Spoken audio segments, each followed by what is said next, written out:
দরুদ ও সালাম পেশ করছি আল্লাহ পাক রব্বুল আলামিনের সৃষ্টির প্রধান আকর্ষণ, সমস্ত নবী রাসূলগণের মাথার মুকুট, বিশ্ব মানবতার মুক্তির দূত, বিশ্ব মানবতার সভাপতি হযরত মুহাম্মদ মুস্তাফা করুন সাল্লাল্লাহু আলাইহি ওয়াসাল্লামের উপরে। সম্মানিত মুসল্লিয়ানে কেরাম, আমরা ধারাবাহিক কিয়ামতের বৃহত্তম নিদর্শনগুলি সম্পর্কে আমরা আলোচনা শুনছিলাম। আমরা সেই ধারাবাহিকতায় ইমাম মাহদি, দাজ্জাল, ঈসা আলাইহিস সালাম পুনরায় পৃথিবীতে আগমন, এই বিষয়গুলো নিয়ে আমরা বিগত জুমাগুলোতে কথা বলেছি। আজকে আমরা যে বিষয়ে কথা বলবো সেটা হচ্ছে ঈসা আলাইহিস সালাম যখন পৃথিবীতে আসবেন, ঈসা নবী আসার পরে ইয়াজুজ মাজুজ নামে এক সম্প্রদায় তারা পৃথিবীতে আত্মপ্রকাশ করবে। এখন ইয়াজুজ মাজুজ কারা? তাদের নাম আমরা অনেকে শুনেছি। ইয়াজুজ মাজুজের পরিচয় কি, তাদের বংশ কি, তারা কখন আত্মপ্রকাশ করবে, তারা পৃথিবীতে এসে কেমন বিশৃঙ্খলা দেখাবে, আর সর্বশেষ তাদের ধ্বংস কেমন করে হবে, আমরা এই বিষয়গুলো ইনশাআল্লাহ আজকের জুমায় শুনব। যতটুকু সময় কথা হবে আল্লাহ পাকের নিকট দোয়া করছি আল্লাহ পাক রব্বুল আলামিন যেন আমাদের সকলকে প্রত্যেকটি কথা আত্মস্থ করার তৌফিক দান করেন। সকলে বলছি আল্লাহুম্মা আমিন। ইয়াজুজ মাজুজের পরিচয় এবং তাদের ঘটনা বলার আগে আমাদের একজন বাদশার ঘটনা বা তার জীবনের কিছু অংশ শোনাটা আমাদের প্রয়োজন। সে বাদশার নাম হচ্ছে বাদশাহ জুলকারনাইন।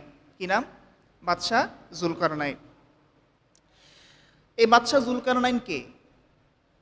পবিত্র কোরআনের 18তম সূরা সূরা কাহাফে আল্লাহ পাক রব্বুল আলামিন 4টা ঘটনা উল্লেখ করেছেন।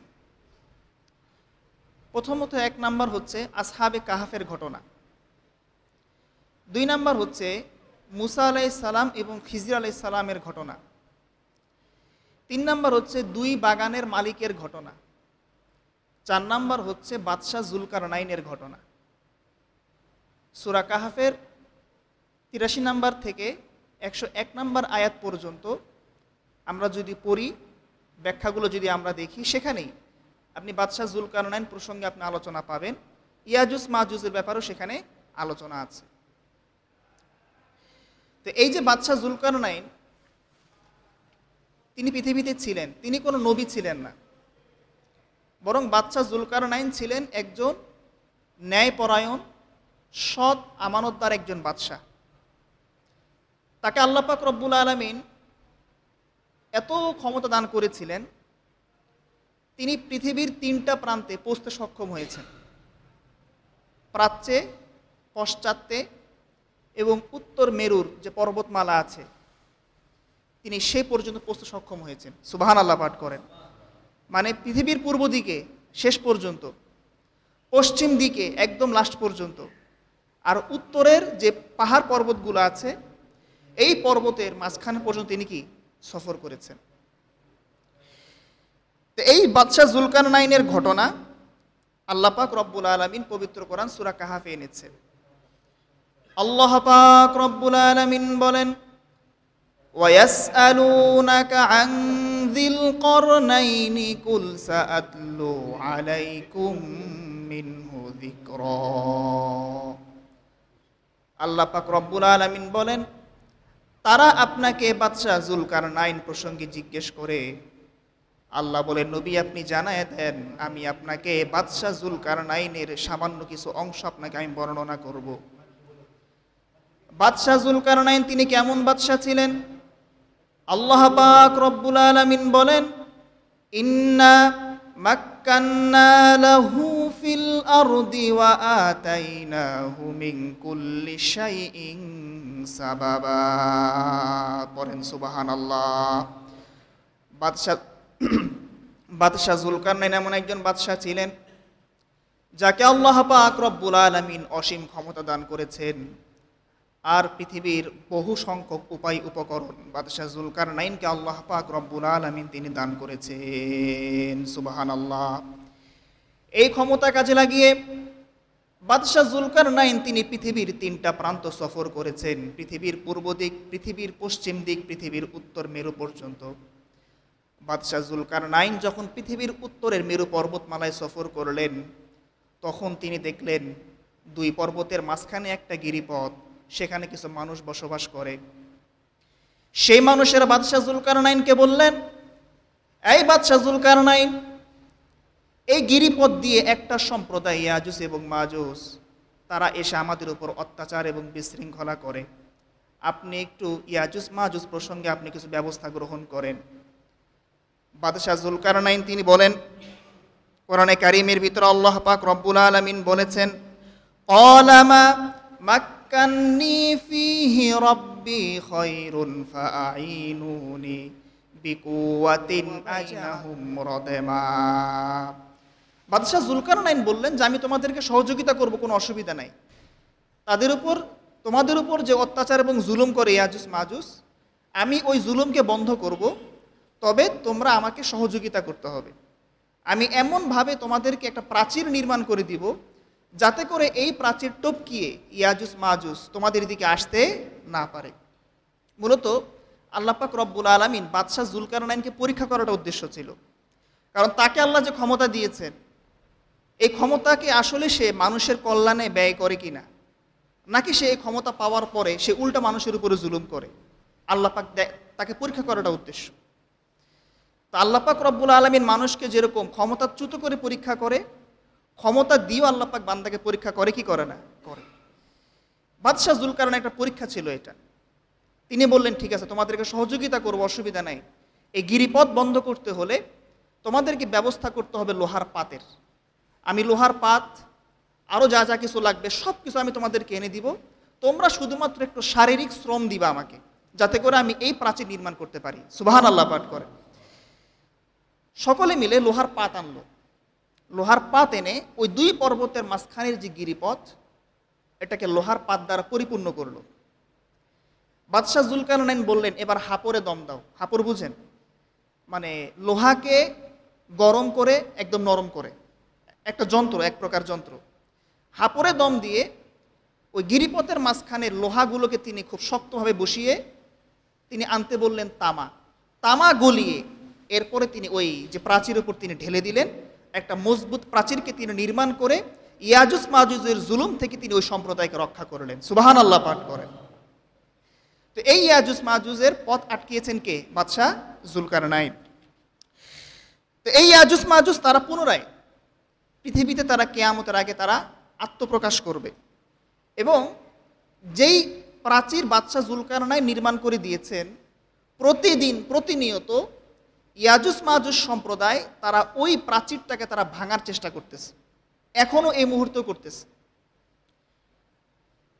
আমাদের নবীজি একবার তিনি ঘুমন্ত অবস্থায় ছিলেন, জাইনাব বিনতে জাহাশ বলেন, হঠাৎ নবীজি ঘুম থেকে উঠে বললেন যে আজকে ইয়াজুজ মাজুজের দেওয়ালের প্রাচীরের এতটুকু ছিদ্র হয়ে গিয়েছে, এই যে এতটুকু নবীজি এমনি দেখাইছে। তো জাইনাব বিনতে জাহাশ বললেন, যে ইয়া রাসূলুল্লাহ, তারা কি আমাদের মাঝে আত্মপ্রকাশ করবে? বলে হ্যাঁ, করতেও পারে। যখন ফিতনা পৃথিবীতে বেড়ে যাবে, তখন কি ইয়াজুজ মাজুজ তোমাদের মাঝে আত্মপ্রকাশ করবে। ইয়াজুজ মাজুজ এমন এক সম্প্রদায় যাদের বিরুদ্ধে যুদ্ধ করাটাকে আল্লাহ পাক ফরজ করে নাই। আপনি এদের সঙ্গে যুদ্ধ করেও পারবেন না, এরা এত শক্তিশালী, এমন এক প্রকারের তারা মানব সম্প্রদায়। সামনে আলোচনা করলে আপনি বুঝতে পারবেন। যাই হোক, বলেন যে তারা প্রতিনিয়ত তারা প্রাচীরকে ভাঙার চেষ্টা করতেছে। যখন তারা প্রাচীর ছিদ্র করতে করতে ভাঙতে ভাঙতে যখন একেবারে ভাঙার উপক্রম হয়ে যায়, তখন তারা বলে যে আজকে আমরা বাসায় চলে যাই, আগামীকাল এসে আমরা প্রাচীর ভেঙে বের হয়ে যাব। যখন তারা বাড়ি চলে যায়, আল্লাহ পাকের কুদরত, আল্লাহ পাক ওই প্রাচীরকে আগের থেকেও আরো মজবুত করে বানায় দেন। সুবহানাল্লাহ পাঠ করে। তারা পরের দিন এসে তারা আবারও প্রাচীর ভাঙা শুরু করে। আবারও যখন আগে ভাঙার উপক্রম হয়, আবার তারা বাড়ি চলে যায়, আল্লাহ পাক আবার ও কি করেন, প্রাচীরকে অনেক মজবুত করে বানায় দেন। এখন আপনি বলতে পারেন যে হুজুর, ইয়াজুজ মাজুজ এদের মাথায় কি আল্লাহ বিবেক বুদ্ধি দেয় নাই? তারা তো ইচ্ছা করলে মই অথবা সিঁড়ি ব্যবহার করে তারা প্রাচীর টপকাতে পারে, ঠিক কিনা? এর উত্তর হচ্ছে যে না, হয়তোবা আল্লাহ পাক তাদেরকেও বিবেকটা দেন নাই। কারণ আল্লাহ পাক চান না যে তারা পৃথিবীতে এখন আত্মপ্রকাশ করুক। যখন আল্লাহ পাক চাইবেন তারা আত্মপ্রকাশ করুক পৃথিবীতে, তখন তারা অটোমেটিক ওই প্রাচীর ভেঙে তারা বের হয়ে যাবে। সুবহানাল্লাহ পাঠ করেন। তো তারা এই প্রাচীরটা ভাঙবে কেমন করে? তারা প্রতিদিন যখন প্রাচীরটা ভাঙে, ভাঙার একটু বাকি থাকে তারা বাড়ি চলে যায়। কিন্তু যেই দিন তারা প্রাচীর ভেঙে বের হয়ে যাবে, ওই দিন তারা প্রাচীর ভাঙতে ভাঙতে যখন শেষ পর্যায়ে আসবে, তখন তারা বলবে যে ইনশাআল্লাহ আমরা আগামীকাল যদি আল্লাহ চায় আমরা প্রাচীর ভেঙে বের হয়ে যাব। এই ইনশাআল্লাহ বলার কারণে তারা পরের দিন এসে দেখবে যে প্রাচীরটা আবার আগের মতোই আছে। কথা কি বুঝতে পারছেন? আমরা কথা এবং কাজের শুরুতে ইনশাআল্লাহ বলি না? একজন মুসলমান হিসেবে আমাদের প্রতিটা কথা এবং কাজের শুরুতে ইনশাআল্লাহ বলা লাগবে কি লাগবে না? ইনশাআল্লাহ মানে কি জানেন আপনারা? জানেন না? আল্লাহ যদি চায়, আল্লাহ যদি না চায় আপনি কোনো কাজ করতে পারবেন? আল্লাহ বলেছেন ওয়ামা তাশাউনা ইল্লা ইয়াশাআল্লাহু রাব্বুল আলামিন। যদি আল্লাহ না চায় আমি এবং আপনি আমাদের শক্তি দিয়ে কোনো কাজ করতে পারবো না। ইনশাআল্লাহ বলার গুরুত্ব ইসলামে এত বেশি যে একবার আমাদের নবীজির কাছে মক্কার কুরাইশ কাফেররা আসছে। মূলত নবীজির কাছে কাফেরদেরকে পাঠাইছেন ইহুদি পণ্ডিতরা। ইহুদি পণ্ডিতরা বলল, মোহাম্মদ যদি সত্যিকার অর্থে নবী হয়ে থাকে তাহলে তোমরা মোহাম্মদের কাছে গিয়ে 3টা প্রশ্ন করবা। কয়টা প্রশ্ন? আরো জোরে বলেন কয়টা? 3টা প্রশ্নের উত্তর যদি মোহাম্মদ দিতে পারে তাহলে বুঝবা তিনি সত্যিকার অর্থেই নবী। আর যদি উত্তর দিতে না পারে তাহলে বুঝে নিবা আসলে মোহাম্মদ কোনো কি না, নবী না। তো 3টা প্রশ্ন কি কি? কাফেররা এসে আমার নবীকে বলল যে মোহাম্মদ তুমি তো আমাদেরকে ইসলামের দাওয়াত দাও, আচ্ছা আমাদের 3টা প্রশ্ন আছে, এই 3টা প্রশ্নের উত্তর আমাদেরকে তুমি দাও। কি প্রশ্ন? 1 নম্বর প্রশ্ন হচ্ছে তারা করলো ওয়ায়াস আলুনাকা আনির রূহ। রূহ জিনিসটা কি? রূহ বুঝেন না? আমাদের যে আত্মা আছে, রূহ জিনিসটা কি? 2 নম্বর প্রশ্ন তারা করেছে গুহাবাসী কারা? গুহাবাসী মানে আসহাবে কাহাফের যে যুবকরা গুহাতে আশ্রয় নিয়েছিল জালিম বাদশার ভয়ে, ওই গুহাবাসীর ঘটনার দিকে তারা ইঙ্গিত করে বলতেছেন যে গুহাবাসী কারা। এরপরে তারা 3 নম্বর প্রশ্ন করলো ওয়ায়াস আলুনাকা আন যিলকারনাইন। যুলকারনাইন বাদশাটাকে তারা সরাসরি যুলকারনাইনের নাম উল্লেখ করে নাই, তারা ইঙ্গিতে বলেছে যে ওই বাদশাকে, যে বাদশা কিনা পৃথিবীর পূর্ব থেকে পশ্চিম, উত্তর থেকে দক্ষিণ ভ্রমণ করেছে, ওই বাদশার নামটা কি আমাদেরকে বলেন। ভাই প্রশ্ন ছিল কয়টা? আরো জোরে বলেন কয়টা? এখন এই 3টা প্রশ্ন করার পরে আমাদের নবীজি বলেন ঠিক আছে তোমরা যাও, আমি আগামীকাল তোমাদেরকে উত্তর দিব। নবীজি বলেছেন যে আমি আগামীকাল উত্তর দিব, কিন্তু নবীজি ইনশাআল্লাহ বলেন নাই। কি বলেন নাই ভাই? ইনশাআল্লাহ বলেন নাই। এই ইনশাআল্লাহ না বলার কারণে আমাদের নবীর নিকটে আল্লাহ পাক রব্বুল আলামিন দীর্ঘ 15 দিন পর্যন্ত ওহী নাজিল করা বন্ধ রেখেছেন। কয়দিন ভাই? 15 দিন পর্যন্ত। এখন পরের দিন যখন ইহুদিরা আসলো যে মোহাম্মদ কাফেররা আসছে, 3টা প্রশ্ন করছিলাম উত্তরগুলো দাও। এখন আমাদের নবী তো কোনো কিছু উত্তর দিতে পারতেছেন না, কারণ নবীজি ব্যক্তিগত কোনো কথা বলেন না, বরং নবীজি যিনি কথা বলেন কার পক্ষ থেকে বলেন ভাই? আরো জোরে বলেন কার পক্ষ থেকে বলেন? আল্লাহর পক্ষ থেকে বলেন। যারা বলে যে আমাদের নবীজি গায়েব জানে, এরকম একদল মানুষ বাংলাদেশে আছে না? নবীর মহব্বতে তারা এত বেশি মানে পাগল পারা, তারা নবীকে নূর বলে, তারা বলে নবীজি গায়েব জানে, অদৃশ্যের খবর নবীজি রাখে। আচ্ছা বলেন দেখি, আমার নবী যদি গায়েব জানতো তাহলে এই 3টা প্রশ্নের উত্তর নবীজি দিতে পারতো কি পারতো না বলেন? কিন্তু নবীজি উত্তর দিতে পারছে, কারণ নবীজি অপেক্ষায় আছেন যে কখন আল্লাহ পাক ওহীটা পাঠাবেন। নবীজি ইনশাআল্লাহ বলেন নাই, 15 দিন পর্যন্ত ওহী নাজিল বন্ধ। এদিকে তো কাফেররা মক্কায় আমার নবীকে নিয়ে তার ঠাট্টা করতেছে যে মোহাম্মদ যদি সত্যিই নবী হইতো মোহাম্মদ প্রশ্নগুলোর উত্তর দিতে পারতো, ঠিক কিনা? তার মানে বোঝা গেল যে মোহাম্মদ কিনা, নবী না। মক্কার অলিতে গলিতে বাজারে কাফেররা আমার নবী কিনে তারা অবান্তর কথাবার্তা বলতেছে। দীর্ঘ 15 দিন পরে আল্লাহ পাক রব্বুল আলামিন তিনি আমার নবীর কাছে সূরা কাহাফ নাজিল করে তিনি এই প্রশ্নগুলোর উত্তর প্রদান করলেন। সুবহানাল্লাহ পাঠ করেন। 1 নাম্বার প্রশ্ন কাফেররা করেছিল ওয়ায়াস আলুনাকা আনির রূহ। রূহ জিনিসটা কি? আত্মা জিনিসটা কি? আমার নবীজি আল্লাহ পাক রব্বুল আলামিনের পক্ষ থেকে উত্তর দিলেন, কুলির রূহু মিন আমরি রব্বি। আল্লাহ পাক রব্বুল আলামিন বলেন, নবী আপনি জানায় দেন, রূহটা হচ্ছে আমি আল্লাহ পাক রব্বুল আলামিনের পক্ষ থেকে একটা আদেশ এবং প্রত্যাদেশ। সুবহানাল্লাহ পাঠ করেন। 2 নাম্বার তারা প্রশ্ন করেছিল গুহাবাসী কারা? আমার নবী তিনি আসহাবে কাহাফের পুরো ঘটনা তিনি কাফেরদেরকে জানায় দিলেন। 3 নাম্বার তারা প্রশ্ন করেছিল ওই বাদশাকে যে কিনা পৃথিবীর পূর্ব থেকে পশ্চিম, উত্তর থেকে দক্ষিণ ভ্রমণ করেছে। আমার নবী যে উত্তর দিলেন ওই বাদশা হচ্ছে বাদশাহ জুলকারনাইন, যাকে আল্লাহ পাক রব্বুল আলামিন সে ক্ষমতা তিনি দান করেছিলেন। সুবহানাল্লাহ পাঠ করেন, সুবহানাল্লাহ। তাহলে এই ঘটনা থেকে আমাদের শিক্ষা হচ্ছে যে কোনো কথা এবং কাজের শুরুতে আমরা কি বলবো ভাই? ইনশাআল্লাহ। আরো জোরে বলেন কি? আল্লাহ বলেছেন ওয়ালা তাকুলান্না লিশাইইন ইন্নী ফাইলুন যালিকা গাদা। তুমি আগামীকাল কোনো কাজ করবা, কোনো কথা বলবা, সেটা বলার আগে তুমি ইনশাআল্লাহ বলো। আপনারা বলবেন তো ইনশাআল্লাহ? ইনশাআল্লাহ। তো ইয়াজুজ মাজুজের ঘটনা বলছিলাম, মনে আছে আপনাদের ঘটনা? ইয়াজুজ মাজুজ যেদিন ইনশাআল্লাহ বলবে তারা দেখবে যে এর পরের দিন প্রাচীরটা আগের মতোই আছে, তারা যে অবস্থায় রেখে গিয়েছিল। তারা প্রাচীর ভেঙে এর পরের দিন তারা পৃথিবীতে আত্মপ্রকাশ করবে। তারা পৃথিবীতে আত্মপ্রকাশ করার পরে তাদের যে বিশৃঙ্খলাটা হবে সেটা মুখে এবং ভাষায় প্রকাশ করার মতো না। ইয়াজুজ মাজুজ এমন একটা সম্প্রদায়, ইয়াজুজ মাজুজ শব্দের অর্থ কি জানেন? খুব দ্রুতগামী। তারা খুব দ্রুত উঁচু স্থান থেকে নিচু স্থানের দিকে তারা আসবে।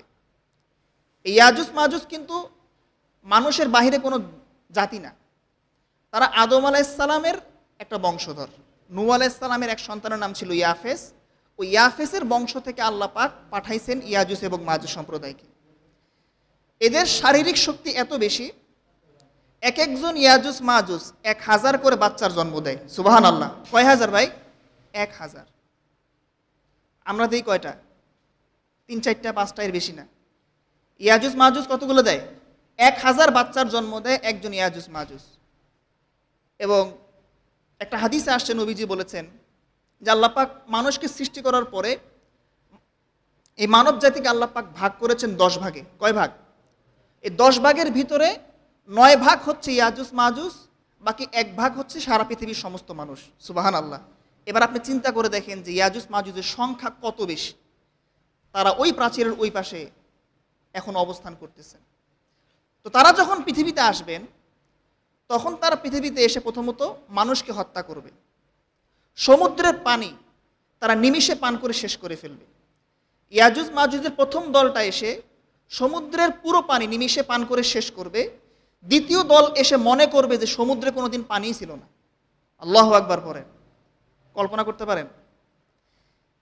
আমাদের নবীজি বলেন, একটা হাদিসের মধ্যে আসছে একবার আল্লাহ পাকের কথা, আল্লাহ পাক আদম আলাইহিস সালামকে বলতেছেন যে আদম, তুমি তোমার জাহান্নামী মানুষদেরকে জাহান্নাম থেকে বের করে নিয়ে আস। আদম আলাইহিস সালাম বললেন যে আল্লাহ, আমি তো এদেরকে জাহান্নাম থেকে বের করে নিয়ে আসব, তো আপনি আমাকে বলেন যে জাহান্নামী কারা? আল্লাহ পাক রব্বুল আলামিন বললেন জাহান্নামী হচ্ছে 1000-এর ভিতরে 999 জন। কয়জন? 1000-এর ভিতরে কয়জন? 999 জন। আমাদের নবীজি বলেন যে একথা শোনার পরে মানে ছোট বাচ্চা তারা ভয়ে বৃদ্ধ হয়ে যাবে। একজন ভালো মানুষ, সুস্থ মানুষ মাতাল হয়ে যাবে। একজন গর্ভবতী মহিলা বাচ্চা প্রসব করে ফেলবে। সাহাবায়ে কেরাম ভয় পেয়ে গেলেন, ইয়া রাসূলুল্লাহ আমাদের অবস্থা কি হবে? কারণ 1000-এ যদি 999 জন যদি জাহান্নামী হয়, তাহলে আমি এবং আপনি যে জান্নাতি হব কোনো গ্যারান্টি আছে? নবীজি বললেন যে তোমরা ভয় পেও না, কারণ ওই যে 1000-এর ভিতরে 999 জন যে জাহান্নামী হবে তারা হবে ইয়াজুজ মাজুজ থেকে। সুবহানাল্লাহ পাঠ করে। কথা কি বুঝতে পারছেন? তো এই ইয়াজুজ মাজুজ তারা ধ্বংস হবে কেমন করে? তারা যখন পৃথিবীতে আসবেন তারা মানুষকে হত্যা করবে। ঈসা আলাইহিস সালাম তার সহচর যারা হবে, সাথী সঙ্গী যারা হবে, ঈসা আলাইহিস সালাম তাদেরকে নিয়ে তিনি তুর পাহাড়ে অবস্থান নেবেন। ঈসা আলাইহিস সালাম যখন তুর পাহাড়ে অবস্থান নেবেন, ইয়াজুজ এবং মাজুজ তারা পৃথিবীতে তারা বিশৃঙ্খলার সৃষ্টি করবে, মানুষকে তারা হত্যা করবে, মানুষের ঘরবাড়িকে তারা ধ্বংস করবে। ঈসা আলাইহিস সালাম তিনি আল্লাহ পাক রব্বুল আলামিনের নিকট তিনি দোয়া করবেন। আল্লাহ পাক রব্বুল আলামিন তিনি ঈসা নবীর দোয়া কবুল করে ইয়াজুজ মাজুজের কাঁধে এমন এক প্রকার পোকা আল্লাহ পাক রব্বুল আলামিন সৃষ্টি করবেন, যে পোকার কামড়ে অস্থির হয়ে সারা পৃথিবীর সমস্ত ইয়াজুজ মাজুজ তারা ধ্বংস হয়ে যাবে। সুবহানাল্লাহ পাঠ করেন। পৃথিবীর জমিনে নবীজি বলেন 1 বিঘা পর্যন্ত জায়গা ফাঁকা থাকবে না যেখানে ইয়াজুজ মাজুজের লাশ থাকবে না। পুরো পৃথিবীটা ইয়াজুজ মাজুজের লাশ দিয়ে ভরে যাবে। লাশের দুর্গন্ধে পৃথিবীর সমস্ত মানুষগুলো অস্থির হয়ে যাবে। ঈসা আলাইহিস সালাম তিনি আল্লাহ পাকের নিকট আবারও দোয়া করবেন। আল্লাহ পাক রব্বুল আলামিন উটের ঘাড়ের মতো লম্বা এক প্রকার প্রাণীকে তিনি পাঠাবেন পৃথিবীতে। এই প্রাণীগুলো ইয়াজুজ মাজুজের লাশকে নিয়ে তারা সমুদ্রে নিক্ষেপ করবে। এরপরে আল্লাহ পাক রব্বুল আলামিন তিনি রহমতের বৃষ্টিকে বর্ষণ করবেন, যে রহমতের বৃষ্টি বর্ষণের কারণে সারা পৃথিবীকে আল্লাহ পাক রব্বুল আলামিন তিনি পরিপূর্ণ পরিষ্কার করে দিবেন। সুবহানাল্লাহ পাঠ করে। এই যে পুরো পৃথিবীটা পরিষ্কার হবে, পুরো পৃথিবীটা পরিষ্কার হওয়ার পরে নবীজি হাদিসে বলেন যে পৃথিবীতে ব্যাপক শান্তি শুরু হয়ে যাবে। কোনো প্রকার অশান্তি, কোনো জুলুম, কোনো অত্যাচার পৃথিবীতে আর থাকবে না। আর আল্লাহ পাক তখন পৃথিবীতে মানুষের মাঝে এত বেশি বরকত দিবেন সব কিছুতে, নবীজি বলেন যে একটা ছাগলের দুধ একটা পরিবারের সমস্ত মানুষের জন্য যথেষ্ট হয়ে যাবে। সুবহানাল্লাহ। একটা উটের দুধ যদি দহন করা হয়, একটা উটের দুধ একটা এলাকার সমস্ত মানুষ পান করতে পারবে। সুবহানাল্লাহ। একটা আনার, একটা ডালিম এত বড় হবে যে ওই ডালিম একটা এলাকার পুরো মানুষ খাওয়ার পরে ডালিমের যে চামড়াটা আছে, ছালটা, মানুষ এটা দিয়ে বানাবে ছাতা, যাতে বিশেষ মানে মানুষ এটা দিয়ে বানাবে, ওই ছাতা বানাবে, ছাতা আমরা যে বিশেষ ছাতা ধরি ছাতা বানাবে। এত বেশি বরকত সারা পৃথিবীতে আল্লাহ পাক রব্বুল আলামিন দিবেন ইয়াজুজ মাজুজের ধ্বংসের পরে। তো এই ধ্বংস কতদিন, এই শান্তি স্থায়ী হবে কতদিন? নবীজি বলেছেন 40 বছর বা আরও বেশ কিছু কম দিন হবে। 40 বছর পরে গিয়ে আবারও পৃথিবীতে অশান্তি বিরাজ করবে। যারা মুমিন মানুষ থাকবে তারা আস্তে আস্তে ইন্তেকাল করবে, আর যারা খারাপ মানুষ থাকবে, কাফের মুশরিক থাকবে, আল্লাহ পাক এদের উপর দিয়ে কিয়ামতকে আল্লাহ পাক কী করবেন? সংগঠিত করবেন। সর্বশেষ প্রশ্ন হচ্ছে, আমরা যে ইয়াজুজ মাজুজ সম্পর্কে আমরা আলোচনা শুনলাম, আমরা যে জানলাম যে বাদশাহ জুলকারনাইন একটা শক্ত মজবুত প্রাচীর নির্মাণ করে ইয়াজুজ মাজুজকে তিনি আটকে রেখেছেন। প্রশ্ন হলো যে এই প্রাচীরটা পৃথিবীর কেউ দেখেছে কিনা? কি বলেন ভাই? এখন তো আধুনিক প্রযুক্তি, পৃথিবীর কোথায় কি আছে, একদম অ্যামাজন জঙ্গলের মাঝখানে যে প্রাণী বসবাস করে, আজকে বিজ্ঞানও সেখানে আবিষ্কার করছে, কি করে নাই? করছে। কিন্তু ইয়াজুজ মাজুজের প্রাচীর কেউ আবিষ্কার করেছে কিনা বা কেউ দেখেছে কিনা এ প্রসঙ্গে নিশ্চিত কোনো কিছু জানা যায় না। তবে ইমাম বুখারী তিনি একটা হাদিস বয়ান করছেন খুব শক্তভাবে। তিনি বলেন যে একজন ব্যক্তি সাহাবী তিনি ইয়াজুজ মাজুজের ওই প্রাচীরকে দেখেছেন। দেখার পরে তিনি এসে নবীজিকে বলেছেন, ইয়া রাসূলুল্লাহ, আমি একটা প্রাচীর দেখেছি লাল পাথরের, খুব শক্ত এবং মজবুত। নবীজি বললেন যে হ্যাঁ, তুমি ঠিকই দেখেছো, ওই প্রাচীরটাই হচ্ছে ইয়াজুজ মাজুজের প্রাচীর। সুবহানাল্লাহ পাঠ করেন।